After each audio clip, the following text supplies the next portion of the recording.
Hello, friends. I stumbled across a video the other day of Randall Carlson appearing on the Tucker Carlson show. I skimmed through it. I will confess I did not listen to every single word. I've heard a lot of Randall Carlson stuff before, but I was kind of surprised. What drew me in was a little YouTube short where he talked about giant skeletons. To the original papers that were published, which I've done, you go back to the original papers from the early 20th century, they talk about excavating a skeleton that was well over 7 feet, maybe 7 foot 6 inches tall. Yet in the modern museum, there's not one single mention of the fact that they dug up this huge skeleton. What happened to the skeleton? I don't know. I went to that part and I wanted to do something on it and I couldn't quite decide how to handle it. It's too long for an I call BS, and I didn't really want to do like kind of a deep dive thing where I gathered a whole bunch of resources together and all that, because ain't nobody got time for that. A lot of BS, too much BS. So I thought that I would try something new and just kind of play it and react to it and see how that goes.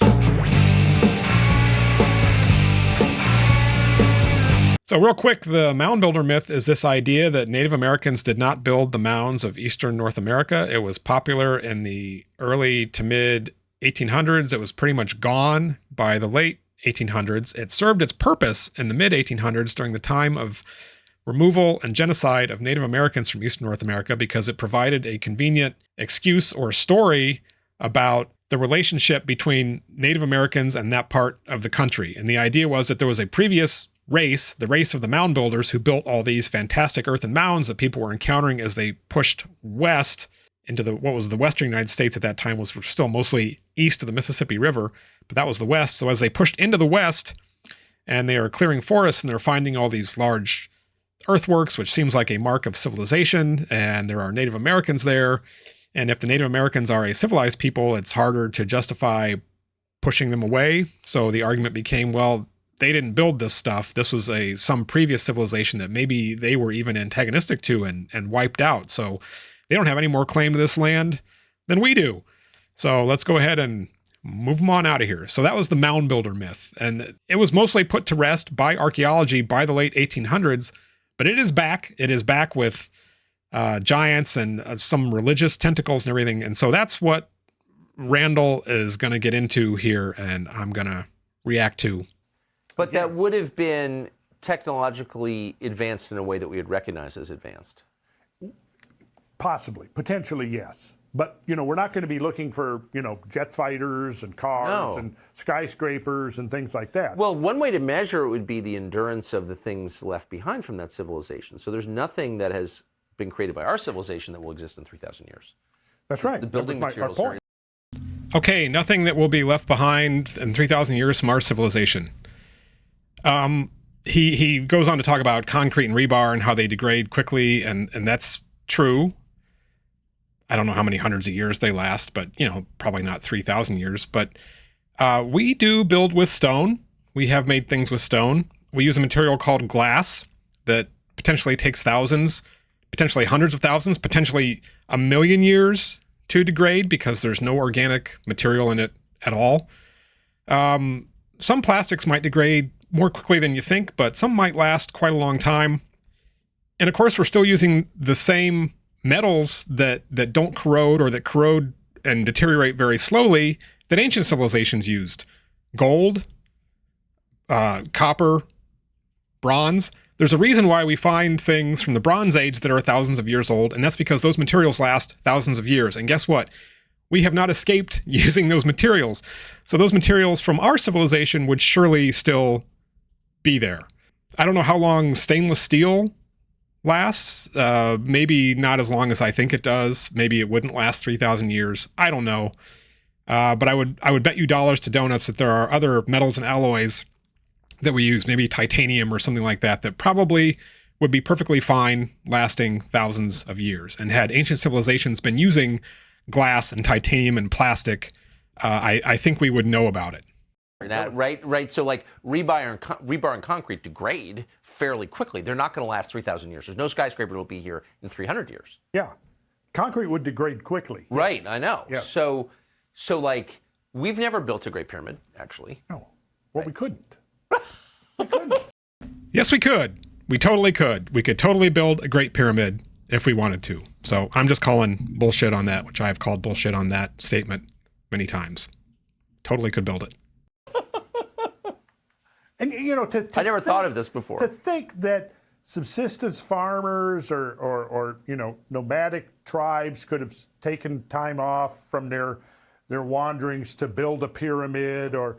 What kind of straw man argument is that? Who ever said that subsistence farmers were building pyramids? So here our friend Randall is ignoring or is ignorant of, either one, not sure which, all the information that we have about what comes before these fancy civilizations and their monumental structures. We know that there were long periods of time where people were, you know, becoming more sedentary and gathering into villages, and there were periods of strife and conflict, and pottery was invented, and the domestication of plants and animals moved along at different rates and different places, but the pattern is the same. And to say that the quote-unquote mainstream story is that the pyramids were created by a bunch of wandering hunter-gatherers or you know, nomadic people is nonsense. It's not. That doesn't mean that hunter-gatherers don't make monuments, because we have direct evidence that they do. There's some cases in the New World and some cases in the Old World.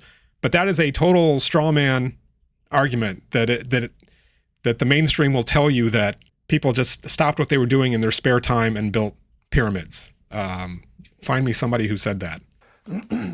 To me, it's ludicrous. It's so stark in your face that there's more to this than the conventional models are willing to admit. And one of the things that has fascinated me for years and years is the extent of what was going on in North America before the Europeans arrived. And all over, particularly the eastern side of the continent, there were these tremendous monumental earthworks. All right, this is the part that I actually want to talk about, so pay attention, everyone. Of vast extent that would have required hundreds of thousands of hours of labor. You know, and the conventional model is that, there was all antler picks and wicker baskets. Yet, if you look at Cahokia or Emerald Mound in Mississippi... Can you give us a sense of the scale of these things? Oh, well, let's see. So there was what was called the Portsmouth Works, which was southern Ohio. Okay, so his first kind of argument here is that these earthworks, mounds, and so on and so forth were built on such an incredibly large scale that it is ridiculous to think that people could have done them with simple tools. So that's an assertion that he makes. What he's not factoring in, of course, is we know that people in Eastern North America had a long tradition of building things out of earth. I think there was a claim in a paper a couple years ago for a mound in Louisiana, I think, that goes back, I want to say 10,000 years or 12,000 years. I don't remember. So the whole idea that, you know, getting ahead of myself a little bit, the whole idea that there was a single kind of mound builder culture or civilization is garbage. We're talking about many, many, many generations of people, different groups in different parts of the eastern woodlands that built mounds. Some were for ritual purposes. Some of the earth moving was for fortifications. Some, like the Mississippian temple mounds, like he's talking about Cahokia, were built as platforms to put, you know, high status residences on top. And different kinds of societies built these. Some of them were hunter-gatherers. Some of them were hunter-gatherers / horticulturists. Some of them were practicing full-blown agriculture, and the population sizes varied dramatically. Since he doesn't make a specific claim about, you know, this mound couldn't possibly have been built in this period of time or whatever, he's just kind of throwing it out there that it's a ludicrous idea to think that people with simple tools could have possibly moved dirt and terraformed the earth in this way. I'll address that in other videos and other people who make those claims, but I just want to throw it out there that this is a very broad brush that he is applying to this problem, and it really doesn't capture any of the nuance, not surprisingly, any of the nuance of what we know about mound building cultures and earth moving and that sort of thing. Carry on, Randall. It was 5 miles in length. 5 miles? 5 miles. Yes, 5 miles. It was raised embankments, concentric circles, geometric earthworks in a complex that was 5 miles long. GM's biggest So the, concentric circles and earthworks and that sort of thing were not 5 miles long. The raised embankments were. But it doesn't mean there was a circle that was 5 miles across. It means there was a kind of way that was marked by earthen embankments that was 5 miles. And nobody's arguing that that's not large and impressive and would have required a lot of labor and planning and organization. This manufacturing plant is not 5 miles long. No. No. And again, I've got numerous, I've got drone footage, I've got slides, everything. 5 miles? 5 miles. 5 miles? 5 miles? There are a lot of things that we have built that are 5 miles. I go to work about 5 miles every day and I'm on a road. So it's not impossible for people to build things that are 5 miles. Why they would do that is a great question. But to me, that does not imply anything that is beyond the capabilities of people, regular human people, and pre-contact Native American people specifically. They could totally build something that was 5 miles. Totally. Most of it's gone now. Why? Well, because urban agriculture, railroad building. What do archaeologists imagine was there? Like, why 5 miles of earthworks? Yeah, 5 miles of earthworks. Well, I don't know. I mean, what we have is the surveys that were done by Squire and Davis and others back 150 years ago, 160, 70 years ago. They're kind of forgotten. I mean, Wait, what kind of population would you need to support something? Like, why would you ever need to build a human structure 5 miles long? Well, yeah. Why would you? No, I'm serious. It's like kind of an obvious question. Are these guys not familiar with the interstate highway system? That's a human structure that's considerably larger than 5 miles long. It involves earth moving that was done by mechanized equipment. But people do stuff.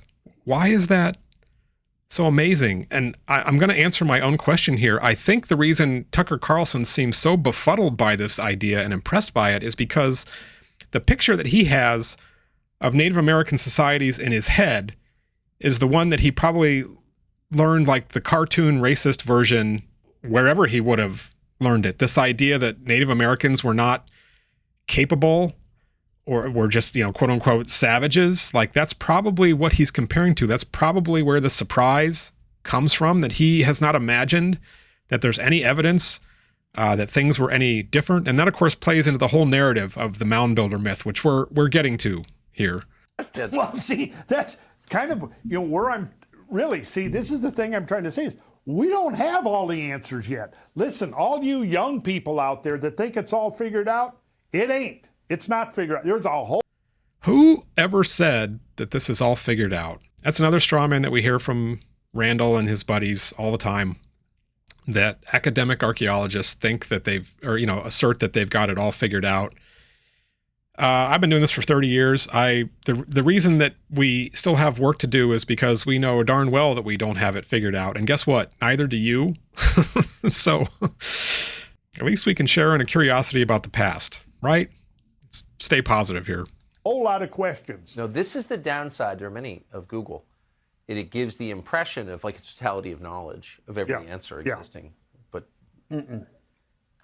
just to stick to what we know there is a human-built structure 5 miles long. Yes. In North America. Oh yeah, it was extensively surveyed and documented in the mid-19th century. Okay, so that right there, if that's all we know, let's just say that's the only fact we have before us. Yeah. That completely overturns our understanding of what we think was going on here. No, it completely overturns your understanding because you haven't ever been curious in your life to actually look into what we know.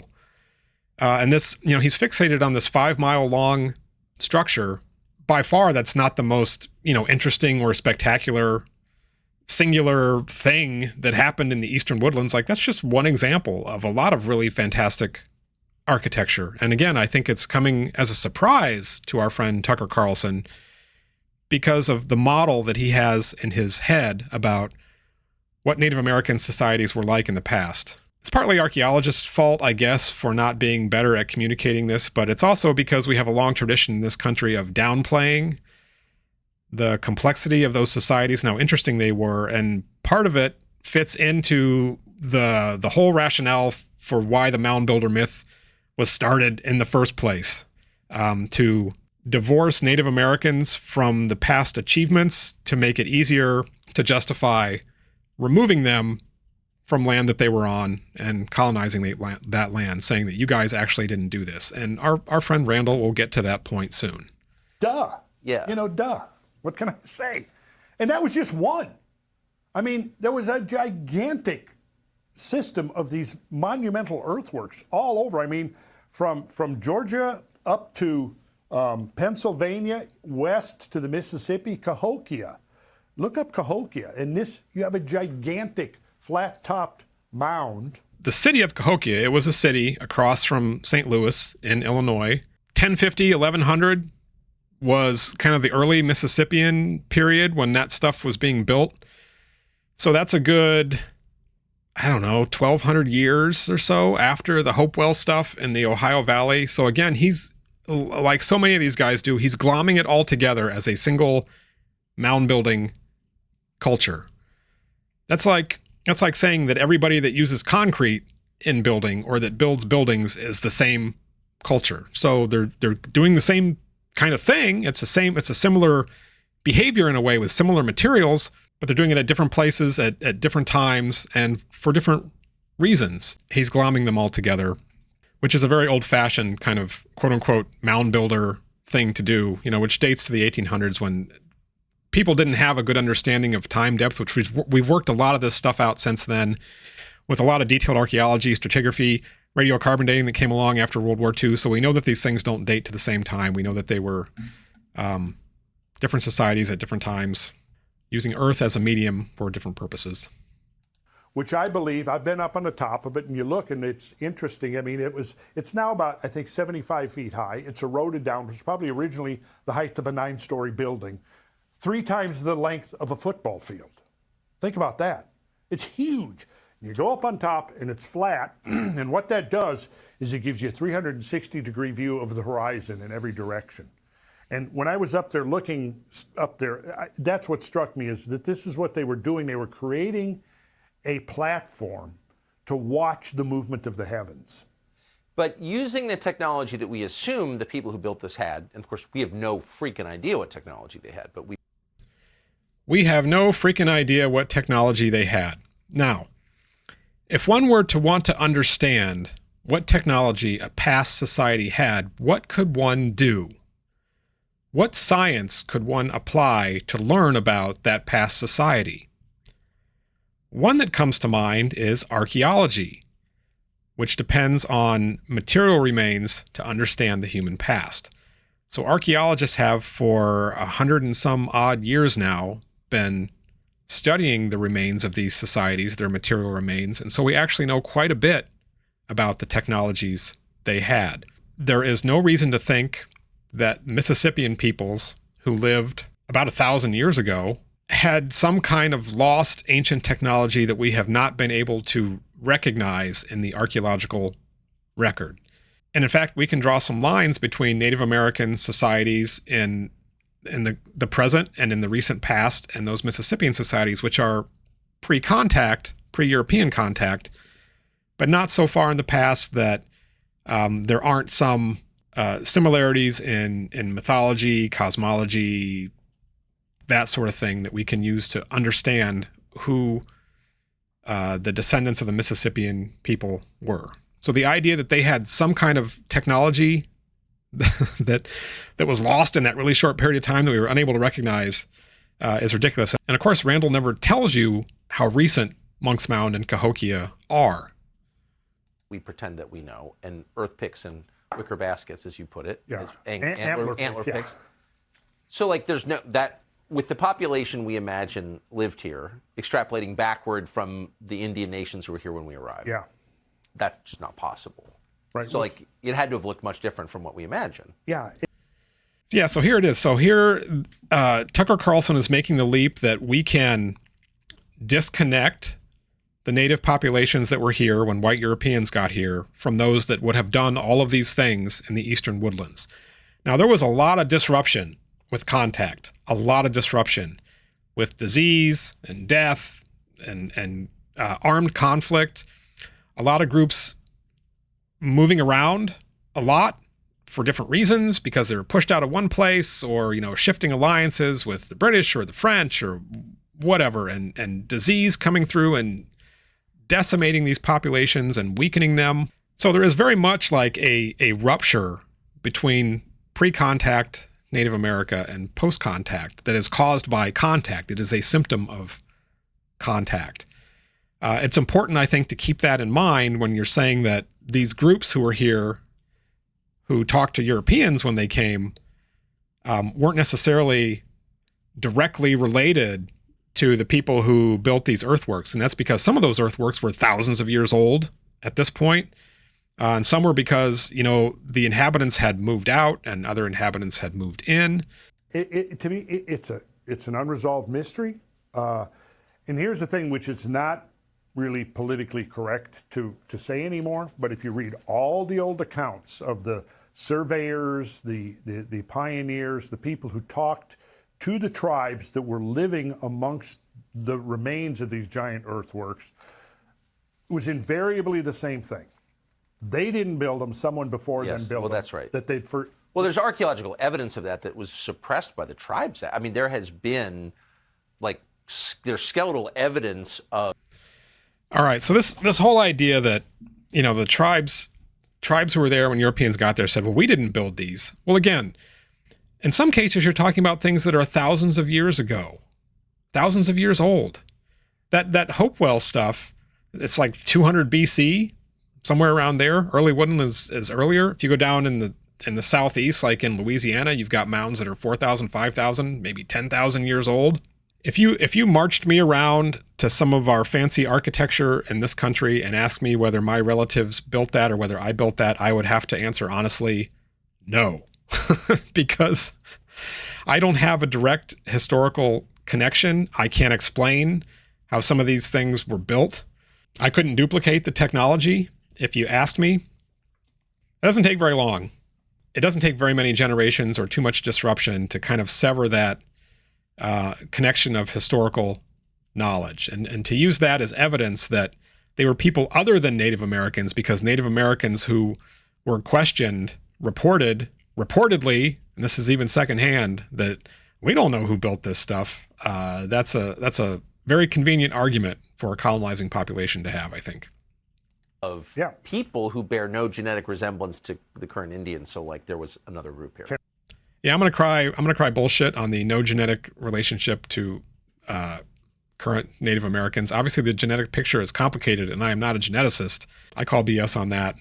I don't know where he gets it. But Randall's very happy to agree with that there were people here that were not Native Americans. Kennewick Man, perfect example. Yeah, and see, so what they did a lot. There was many cases of intrusive burials. So here's this Indian mound. They obviously thought it was sacred. Some royal personage dies. They bury that person up on the Indian mound. Archaeologists come back later, dig up that remains, radiocarbon date it, and go, okay, this is from 1500. So then they assume that that's when the mound was built. All right, that's a very broad brush argument, and it's not accurate at all about how we date these things. Archaeologists use all kinds of independent lines of evidence for dating.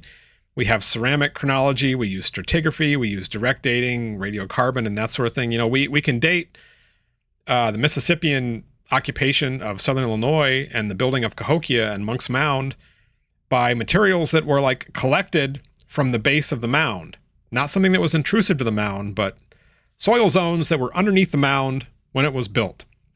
And we know from artifacts that were incorporated into the mound, into the fill, that it was contemporary or later than those artifacts because they're part of the building material. And that's true of Middle Woodland stuff in Ohio as well. Now, he's correct that there are some intrusive burials and things like that get put into the tops of mounds, but those are recognized as such. And the fact that he's pointing out that we know these are intrusive means that somebody understood that stratigraphy and that does not date the mound. It is later. But not necessarily, because there's a lot of evidence that these burials were in fact intrusive. They weren't contemporary with the erection of the mound. No, this is someone using the wreckage of somebody else's civilization as a burial site. Yes. Yeah. Yeah. So is there any archaeological evidence so far that suggests who built this and why? No, but one of the interesting... No. So Randall just said there is no archaeological evidence for who built these mounds. I'm not sure which one he's thinking of here in particular. If he's still talking about Cahokia and Monk's Mound, that's a flat out...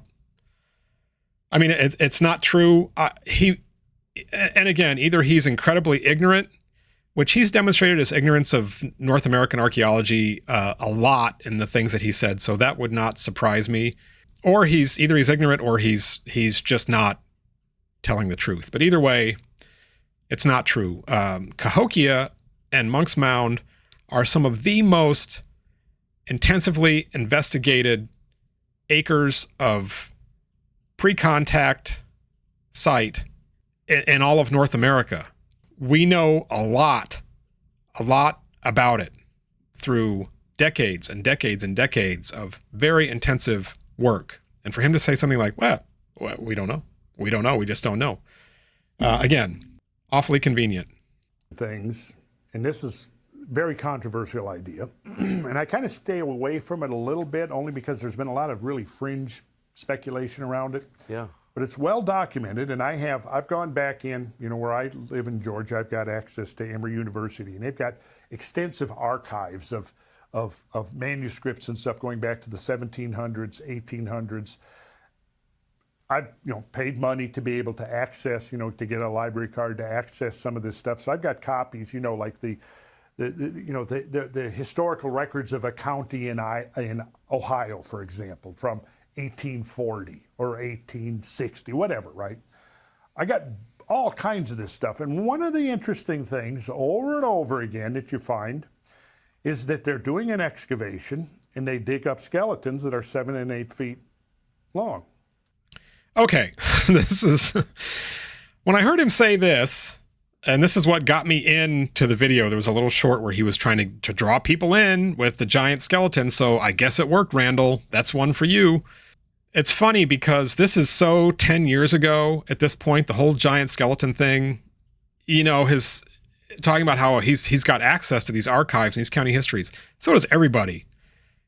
And I've showed him before, I've got, 5 books from 10 years ago that have all of the same newspaper clippings, the same county histories, Jim Vera and Hugh Newman's book. What's his face? Zimmerman's stuff. We got your white supremacist Patrick Chouinard book. We've got the Dewhurst book. There's tons of stuff online. So this is not a discovery of Randall Carlson at all. It is a new low, however, for Randall Carlson, because like he said, a lot of this giant stuff is so played out and so stupid that I don't know whether he's run out of ideas, that this is what he's going full on the Moundbuilder myth, and he's going full on the giant skeletons. So welcome to 2015, Randall. You're in great company. Not even Graham Hancock and Jimmy Corsetti and Dan the Debunker are into giant skeletons, as far as I know. See you on the way down, I guess. It's race to the bottom. Maybe it'll come back again. Maybe everybody's going to be into the giant skeletons. Continue, Randall, please. There's right outside, just north of Atlanta, where I live, there's a called Etowah Mound. Huge complex of mounds. It's got an orientation to the summer solstice sunrise. Same orientation as Stonehenge, for example. Just point of order here, that's super, super common. Hunter-gatherers, as well as agricultural societies, had an interest in being able to track the seasons. Figuring out the solstice and the equinoxes and that sort of thing was pretty simple. You can do it with, an observation point and some sticks in the ground, and you can track the sun on the horizon, and then you can orient structures to that if you want, because knowing your calendar, when to put in crops, when the weather's going to change, when different things are in season, how much of summer is left, yada, yada, yada, all important stuff. So societies all over the world do that. I don't think he directly here says that it's some kind of mystical connection, but I think people often imply that it is much more difficult or significant that happens, but it's a super, super common human thing to track time in the yearly cycle. And in the early part of the 20th century, they did their first excavations of that. Well, if you go into the little local museum, it'll talk. It has, you know, all photographs and everything of the people doing the excavation, the, you know, line by line account of what they discovered and all of this. But if you go back to the original papers that were published, which I've done, you go back to the original papers from the early 20th century, they talk about excavating a skeleton that was well over 7 feet, maybe 7 foot 6 inches tall. Yet in the modern museum, there's not one single mention of the fact that they dug up this huge skeleton. What happened to the skeleton? I don't know. So the implication here is that somebody's hiding the giant skeletons from you. And again, welcome to 2015. One thing that strikes me when people talk about these old records of people digging up giant skeletons, and, you know, as I've said before, the accounts in the newspapers, there are a lot of them. Some of outrageous size, but some just above average. A 7-foot person, 6.5 foot, even 6 foot at the time probably would have been considered tall. I'm 6'1". I'm not a giant. People exist who are 7 feet tall. That's not a giant. You know, and of course you get your like crazy, there's an 18 foot, 20 foot, whatever. There's a lot of reasons why one should be suspicious of these accounts. Just to mention a few, some of them did turn out to be bones of animals, especially extinct animals like mastodons. There's a really good case from Tennessee where this thing was exhibited as the bones of a giant until it was identified as the bones of a mastodon. And that's why it's no longer in the museum as the bones of a giant, because it's not the bones of a giant. Somebody identified it. In this case, however, in a mound excavation, that's certainly a real human skeleton. I think, again, just like, you know, Tucker Carlson has this vision of what Native Americans were like, and they couldn't possibly have been responsible for this stuff. A lot of these guys who have never done archaeology think they know what archaeology is like. They imagine in the 1800s, I think, people with, you know, picks and brushes excavating things very carefully and taking very precise measurements. That was not how a lot of these mounds were excavated. A lot of them were excavated with either a lot of unskilled labor or with horses pulling, you know, big blades to drag the dirt off to get down to where the burials might be, because that's what they were looking for in a lot of cases. There's all kinds of there's all kinds of ways that things can be disturbed so that you're not going to get the accurate height of the individual by excavating it in a really sloppy, quick way and then pulling a tape measure and going, this person was 7.5 feet tall.